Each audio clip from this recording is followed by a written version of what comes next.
पिछले पार्ट में आरब को एक अजीब लड़की के मैसेज मिलने शुरू हुए थे।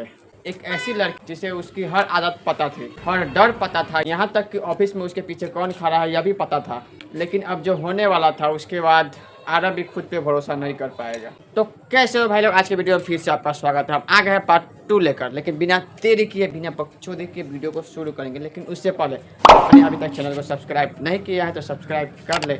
चलिए बिना देरी के वीडियो को शुरू करते हैं। उस रात फ़ोन को हाथ में लिए आरब बिस्तर पर बैठा था। उसकी नज़र बार बार उस फोटो पे जा रही थी, वही फोटो जो किसी ने ऑफिस में उसकी बिना जानकारी के खींची थी। उसका दिमाग सिर्फ एक सवाल पूछ रहा था, नायरा आखिर है कौन।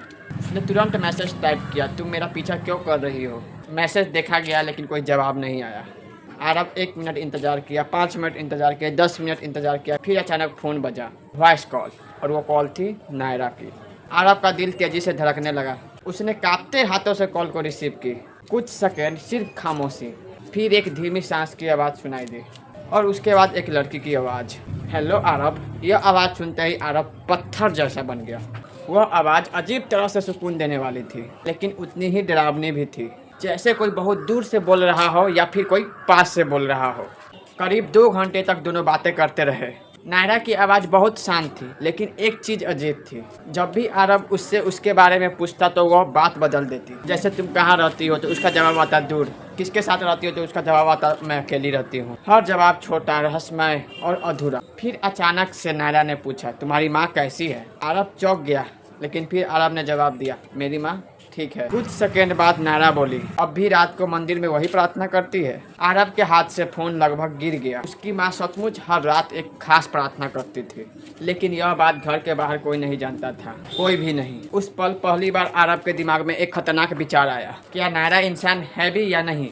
अगले कुछ दिनों में आरब ने जांच करना शुरू कर दिया। उसने नायरा की प्रोफाइल खंगाली, लेकिन उसे कुछ नहीं मिला, ना कोई टैग, ना कोई पोस्ट, ना कोई पुरानी दोस्त। ऐसा लग रहा था जैसे अकाउंट अभी अभी बनाया गया हो। फिर उसे एक चीज मिली, एक पुरानी फोटो। फोटो के कोने में एक बोर्ड दिखाई दे रहा था, उस पर लिखा था एसटी मैरी हॉस्पिटल। आरब ने तुरंत गूगल पे सर्च किया, लेकिन जो रिजल्ट सामने आया उसे देखकर उसकी पीठ में ठंड दौड़ गई।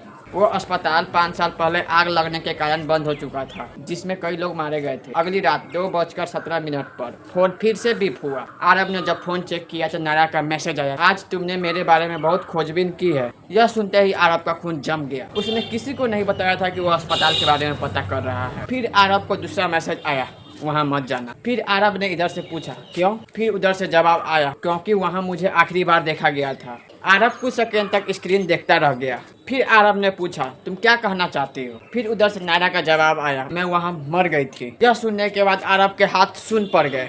दिल की धड़कनें अचानक तेज हो गई। उसने तुरंत नायरा को कॉल किया, लेकिन इस बार फोन बंद था। पूरी रात आरब सो नहीं पाया।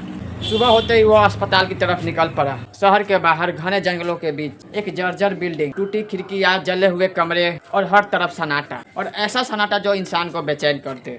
आरब धीरे धीरे अंदर गया। हर कदम पर धूल उड़ रही थी। फिर उसे कुछ दिखाई दिया। दीवार पर लिखा हुआ काले रंग से 217। फिर दूसरी दीवार पर 217, तीसरी दीवार पर 217, हर जगह 217। वही समय जब नायरा रोज मैसेज भेजती थी। 2:17।